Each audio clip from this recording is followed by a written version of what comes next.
Greetings, hello, and a very warm welcome to the channel.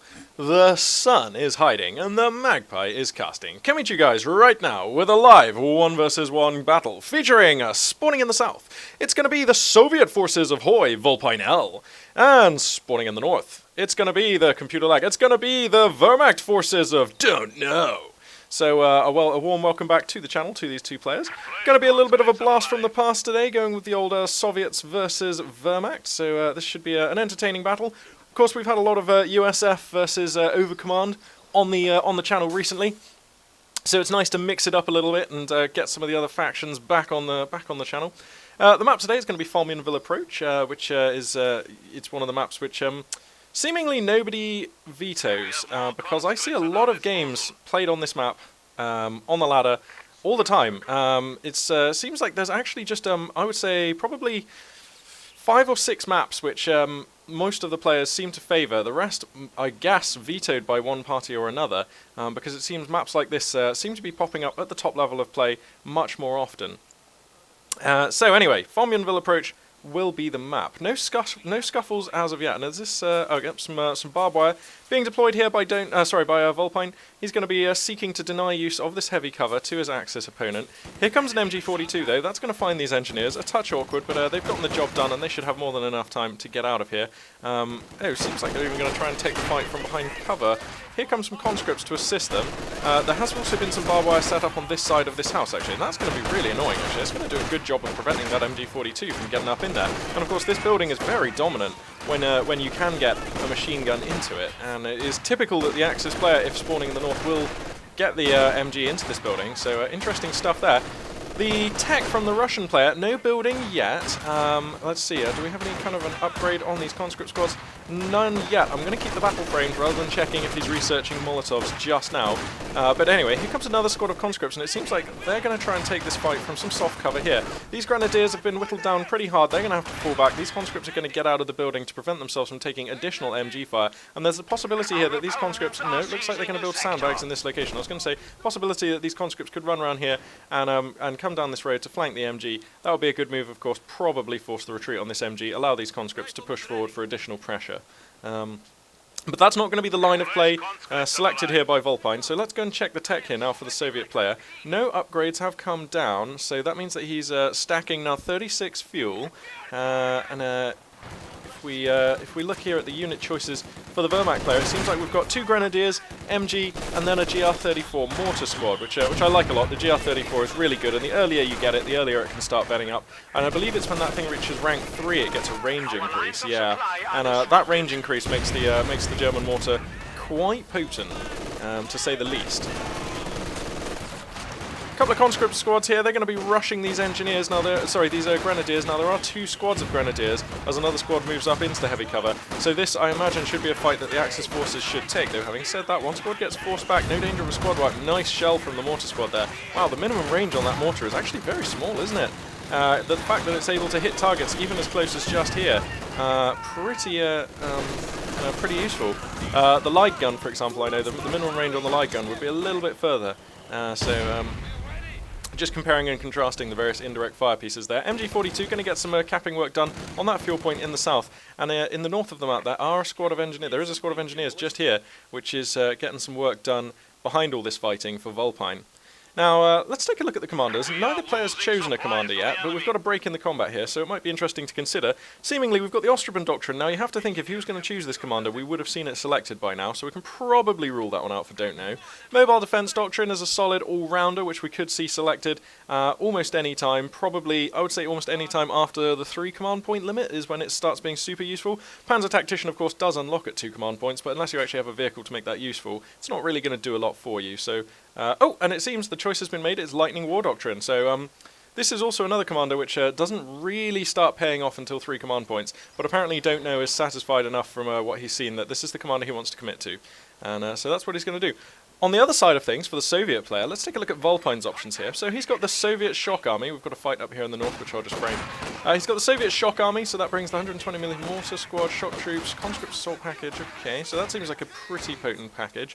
He could choose that as early as the 2 command point limit, and that would get him Shocks and 120mm Mortars, which would be quite spicy choices. Indeed, the fact that he hasn't taken a tech building yet says that he may well be going for this one.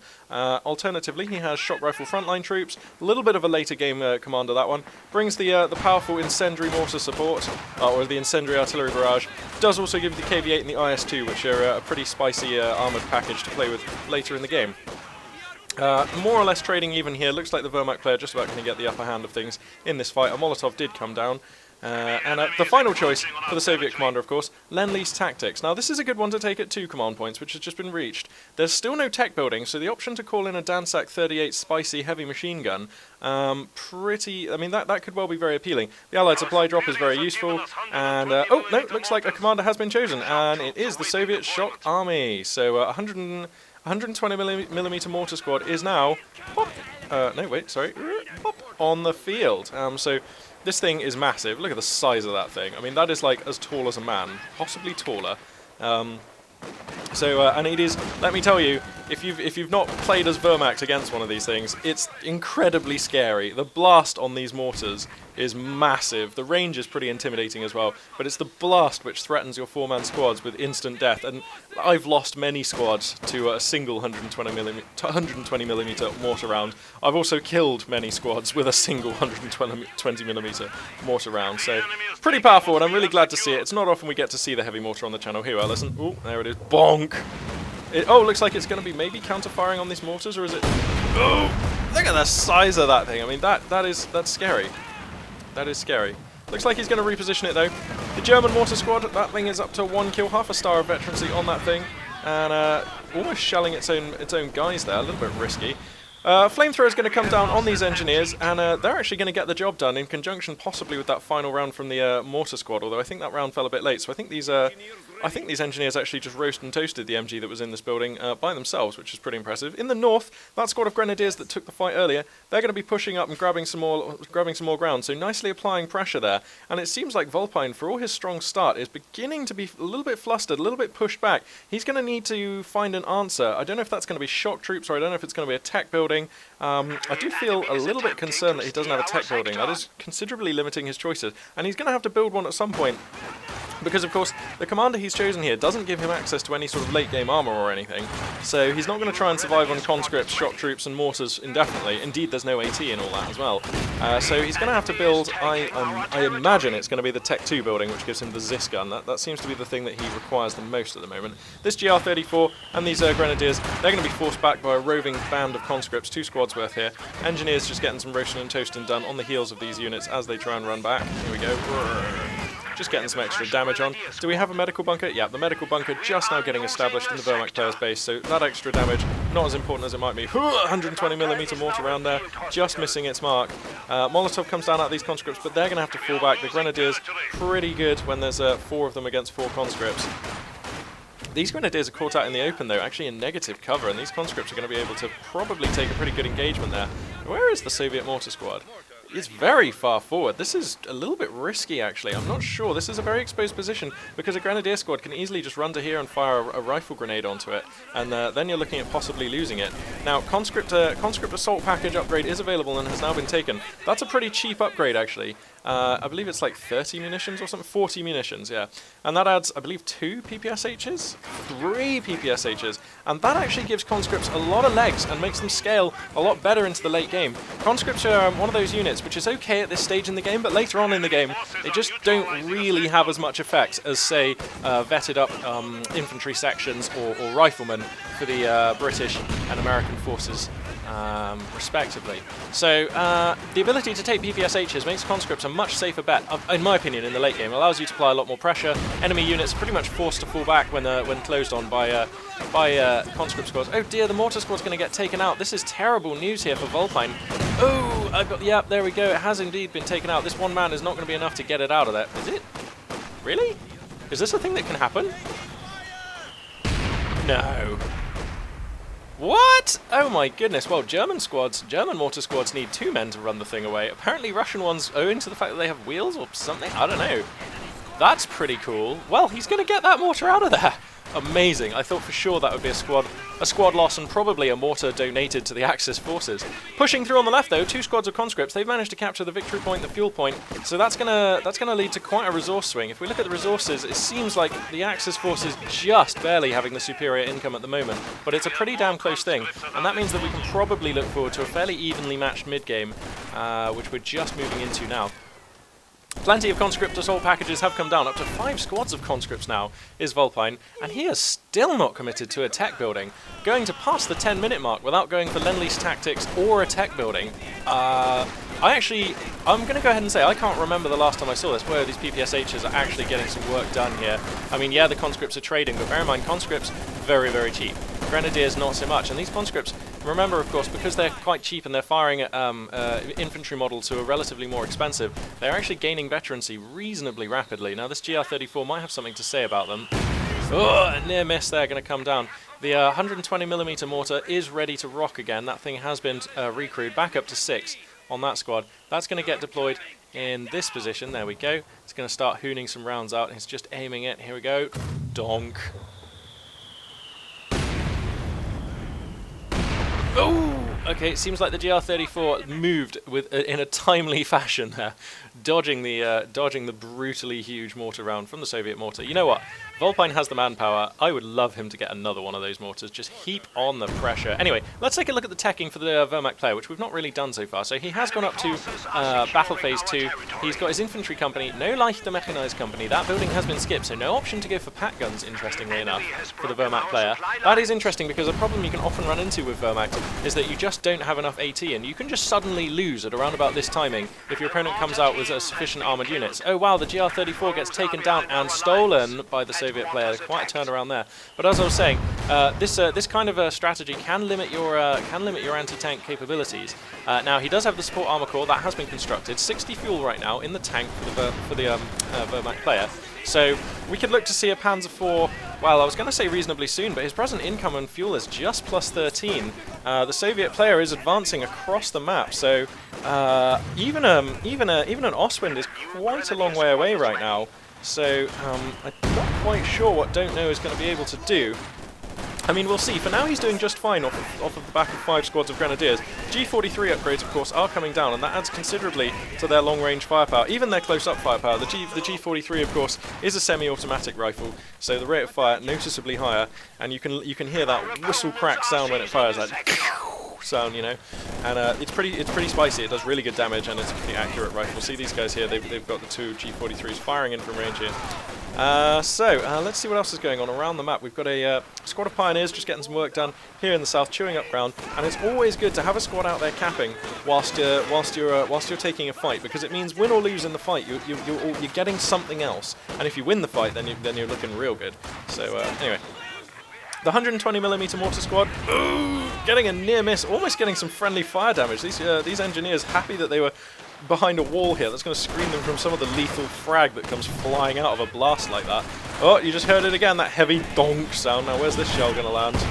Oh, that blasted a conscript for sure. Actually, I have to have a look at how many kills this mortar squad has, because I reckon it just picked up a friendly. Let me just check. Friendlies killed 0. All right, no, that one was not a casualty of friendly fire. That was just an honest casualty. It seems like a grenadier must have shot him. So anyway. Yeah, I'm not sure if Vulpine is using any target fire abilities on the mortar. I would like it if he was though. I haven't, because basically it seems to me that it's been auto-firing, because it's been firing at generally the closest squad, and often not the most optimal squad to take. Look at the PPSH upgrades. They have no fear of flamethrower engineers. They will just take this all day, and doing a little bit of blocking here to slow the fallback. Now the PPSHs are going to get on top of these Grenadiers, but this guy's real low on health. There could be a squad wipe going here. The Grenadiers are going to try and focus, but they know that they don't have the health, so they're going to fall back. The Russian GR34, that's going to be forced back, and I imagine the 120mm will as well. There we go, Vulpine's well on top of it, falling back in good order, going to get the 6-man squad out of there. And there's a little bit of breathing room here for Don't Know to get back on the... To get things back in order, basically. He's gonna reinforce all of his squads and look to push up and grab at least, I would say, 2, 3, 4 points on the back of this advance. So that's really nice. These mortars, though. I mean, when your opponent's already got a 120mm mortar, the last thing you want to do is donate him a GR34. Because, I mean, what the 120 doesn't have, the GR34 pretty much does, and that's precision and rate of fire. So, yeah, this is a spicy package. Between the two of them, that's an intimidating amount of fire, and you never know if that hee sound is going to be a massive round or just a small one. I don't know. I mean, maybe I'm probably just making a mountain out of a molehill here, but I find it pretty intimidating to play against this kind of combination of mortars. Anyway, here comes some PPSHs. There's 2 squads of Grenadiers here with the GR34s. I imagine that should be more than enough to take care of them. A Molotov comes down, but a move forward here from the Axis soldiers is gonna be enough to force those conscripts out of there. Now, 3-star conscripts, they must get a number of decent benefits. What do they get? Improved accuracy and allows them to increased mobility and weapon accuracy. So that 3-star pretty damn good. A lot of shells landing around here, but actually not really getting very many hits that count on the Axis forces, who are now capping the munitions point in the north and the south. So, Don't Know is turning this around off the back of solid and efficient engagements, creating these bubbles of time where he's able to clear the battlefield, force the Soviet units back, and just grab a few more points. Now, when the Soviet forces come out, they're fierce. These PPSH upgrades are not nothing, and, you know, a good mortar hit or two could be absolutely devastating, but those mortar hits have not been forthcoming, and this basically means that Vulpine's able to slowly but surely, through these grindy fights, take the upper hand. And if this style of fighting keeps up, he's gonna capitalize quite nicely. If I just crack the tack, you can see what I mean. A lot more red sectors here, and sectors being taken by Wehrmacht forces than there are blue sectors and sectors being taken by Soviet forces. Now, a Panzer IV is the tech of... He just cancelled it. There was a Panzer IV, like 75% constructed just there, that I was just about to mention. Don't Know just cancelled that. Let's just take a look at the base here. Is he doing something odd, like going to Battle Phase 3? Is he building something else? No, it seems like he's decided to delay his tech until he knows what the Soviet player's going for. Probably quite wise. Now, speaking of the Soviet player, he has deployed his Tier 2 building, which I was hoping he would. That does give him Zis guns. He's also deployed his Tankovy Battalion Command. So here comes T-70. And we'll see what the light tank's able to get done. Now, I rather suspect if he micros this T-70 nicely, it should be able to do pretty well, as long as it doesn't get tagged by a Panzerfaust. By keeping the T-70 at the optimal range, he should be able to do quite well. Because you know, there's no Pat gun, there's no Panzer Grenadiers with Panzer Shreks. You know, it is Panzerfausts only, and this is a bit of a problem for Don't Know. I do worry for him. Now, a Panzer IV comes back on the queue. That will be able to chase away the T-70, but because he cancelled that and decided to wait, this T-70 has a window of time where it's almost unopposed, and it's going to do really good damage. Now, against single infantry squad targets, the T-70 is basically an Ostwind. Its DPS is actually probably slightly better than a Veteran T0 Ostwind. It's only when there are clusters of enemies, so the area of effect damage from the Ostwind can come into play, that the Ostwind really starts being superior. So for now, this T-70 is quite the terror. It's also pretty fast and reasonably decent at squad wiping retreating squads. The autocannon on that tank is... well, I don't know if it's an autocannon, but the cannon on that tank is pretty potent and can get decent hits on retreating infantrymen. T-70's gonna just park here and hide. In fact, it might be a good idea just to park it on this junction and engage the recon mode here. That, of course, prevents the gun from firing, but the tank commander pops out and gets out the binoculars, so the line of sight greatly increases. And that may enable him to spot this Panzer IV if it was to start rolling this way. Anyway, oh dear, the Panzer IV is going to find the T-70. That is not good for the light tank. The T-70 does outrun a Panzer IV, but not by much, and the Panzer IV will 2/3 shot it. So I don't know what the plan is for this T-70. Oh dear, he has to stay away from these infantry. Oh no, okay, it's going to get hounded down by the Panzer IV. Now an Su-76 is just about to join the field, so there is going to be an answer to the Panzer for the Soviet player, and that should restore the balance of power. And unlike the T-70, which had quite a window of time to be active and play for advantage, this Panzer IV, sure, it hunted down the T-70, but almost immediately, I mean, you know, now, the Su-76 is on the field, and that Panzer IV is not going to have free reign in quite the same way the T-70 did, so, yeah. If we just take a quick look at the scoreline, which I haven't mentioned so far, 361 for the Soviet player, 437 for the Axis player, so that's a 77 ticket lead right now. Well, yeah, 360 to 437. That was a 77 ticket lead. So, opening up a little bit of a gap. Nothing too decisive. Oh, was that? Oh, that was the Su-76, getting a good hit there on the tank. As the anti-tank vehicle grenades, yep, anti-tank vehicle, or rather anti-vehicle grenades have been researched, so conscript squads are going to have a way of breaking the engine on that Panzer IV if they're able to get close. And that can be really annoying. The Su-76 has been set to prioritise vehicles, that's also important. Now, has this 120mm mortar squad actually made any good hits? The answer is no, not really. It's only killed 3 guys. And mortar squads, any indirect fire piece in this game, but particularly mortar squads, it all comes down to whether they can get a few good hits early on, because if they do, they start veterancying, their veterancy starts going up, and they start being able to get more and more good hits, and it's like a positive feedback loop. The more good hits you get, the more good hits you're gonna get. But if you don't get any good hits, early on, mortar squads can be a pretty slow unit off the ground. They can be pretty slow to get started and doing real good damage. So anyway, potentially a rifle grenade could have been used on this area there, because the Axis player, knew that the conscripts had to be hiding just here in this line of sight blocker, but no rifle grenade forthcoming, so maybe wanting to save his munitions, or maybe he was just happy they could take the fight anyway. Panzerfaust is going to come down. That's going to break the engine on the Su-76, which is going to have to start backing up here. Panzer IV is going to come forward, and it's probably going to take down the assault gun here for the Soviet forces, although the engine gets broken on the Panzer IV, and that thing is at half health, so it's a shame that there's no Zis gun in the composition here for the Russian player. A Zis gun, of course, right now would be able to stalk the Panzer IV down and just achieve a bit more damage, possibly a kill. And of course, even just more damage is really useful against the Panzer IV, because that means I have to be out of the fight for longer, which is even more pronounced when you're playing against a Wehrmacht player, because he has to repair with the horribly slow to repair pioneer squads. Who get the job done, but, very slowly.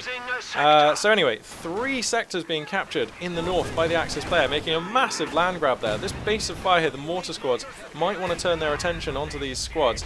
Big fight going down in mid here, though. Conscript Ball is going to be rushing down these Grenadiers, but they're going to run into the Panzer IV, and this needs to be a fallback from the 3-star squad, and it is, and I believe they're going to get out of there. Yep, no chance for a squad wipe. But these conscripts, likewise, probably want to fall back. Are they going to try for the building? Ooh, I don't know about this. They're just going to take a Panzer IV shell. Ugh. There we go. Mortar squads here have been discovered. They're going to have to fall back, sadly. The 120mm mortar squad has now achieved Veterancy 1, so I believe that means it can fire the illuminating flares. Now, usually that's not so useful. I mean, it can be a useful ability, but it's not like, game-breaking or anything. But when you tag it up with another mortar squad, which we do see right now, that can be useful because, of course, you can fire the flares, reveal the targets with one squad, and then the other squad can take the shots and get some damage done. So that could well be useful. A Zis gun finally being added into the composition for Vulpine L, trying to afford it at his earliest convenience, and he is actually flat out on manpower. Yeah, he's now added that to the composition. The Panzer IV is being repaired, but as I said, it does take a long time for Axis engineers to do air repairing. So it's going to be out of the fight for some time. Now, let's see. 135 fuel in the tank for Vulpine L. Let me just see if he's going to construct... No, he still has not constructed the mechanized armor Campanile, the top building, the Tier 4 structure for Soviets. So that's an awkward choice. I kind of feel like an Su-85 would be really good right now. I don't know. I guess I'm just a fan of Su-85s, even though they're not that great. I don't know. I still think that the extended line of sight, range, and rate of fire that they get is really, really spicy. So I reckon, and on a map like this, you could park the Su-85 here, and it would have range of like a large area of the map. So anyway, here comes the Panzer IV. That thing's at 1.5 star bets, nearly. So looking to get its armoured skirts sooner rather than later, and that's when the Panzer IV becomes pretty good. 2-star is what it's all about. 3-star makes it really... What did it get at 3-star? Increased rate of fire? Yeah, rate of fire and mobility. So that's pretty good. Zis gun in a great position though. We're going to be using, I presume, attack ground to see through this, to fire through that line of sight blocker there. Gets a great hit into the side of the Panzer IV, and that's gonna force back the German tank. But 228 tickets under 437 right now for the Soviet player. If I crack the tack, you can see the state of the resources on the map. So right now, he's really under the gun. Don't know. Well, he's under the clock and the guns. So he's going to have to... Uh-oh. A Tiger tank. That's pretty severe. There's a Zis gun in a great position, but I mean, the Tiger tank can, like, just take it, I believe. Yeah, the Zis gun's going to try. I'm not sure if I agree with moving the Zis gun here. I probably would have just... Because moving it is always going to be troublesome, and you're going to take just as much damage moving as if you tried to stay still. So I would have just stayed still and kept firing that Zis gun, I think. Obviously an easy decision for me to make, sitting up here in my Observer Palace. Yeah, he's going to lose the Zis gun. And that leaves, like, except for anti-tank grenades on his conscripts, that leaves like no AT for the Soviet forces. 300 manpower, 157 fuel. He could look to get an Su-76, I believe. How much is they? Yep. So he could get the Su-76. That's doable. And I think that's the right choice. He manages to break the engine on the Tiger, so that is something at least. That's going to prevent him from dying until that engine is repaired, I imagine. You don't want to crawl a broken engine Tiger into your opponent's base. And these mortar squads, in a defensive role, are actually pretty potent. So they're actually probably going to be pretty useful right here. I mean, when your opponent's trying to establish a siege line around your base, which is what Don't Know is establishing around Vulpine's base right now, indirect fire units can be quite frustrating. So. Anyway, here comes the Panzer IV. That is going to start hooning into these conscripts. Let's see, we've got in mid here, we've got a mortar squad. The resist gun has been recrewed. Uh-oh, why isn't it firing at this Panzer IV? There we go. Good hit into the rear armour there.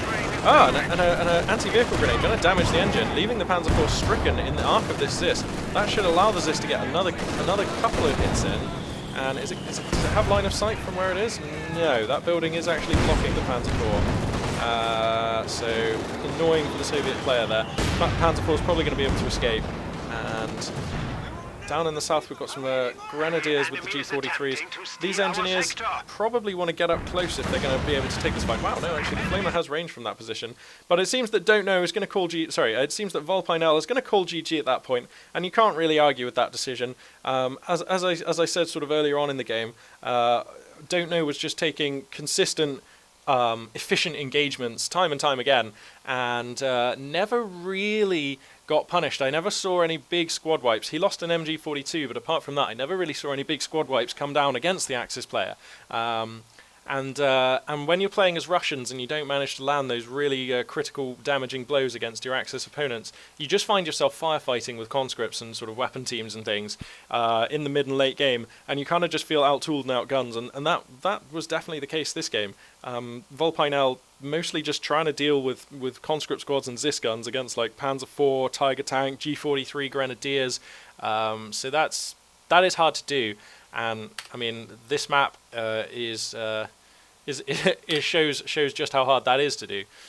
So anyway, GG gets called there. I'll see if I can cast another game today, maybe. I'm not sure if I have time. Time is running on, and I'm going away this weekend, so I need to get packed and get ready and stuff like that. I'm also supposed to be going out this evening, so I should get on that. But if I can cast another game, I will do. But after that, there won't be any more uploads, I'm afraid, until Monday. So in case I don't upload anything later today, have a good weekend, everybody, and thank you very much for tuning in. And for now, this is Magpie842 signing out.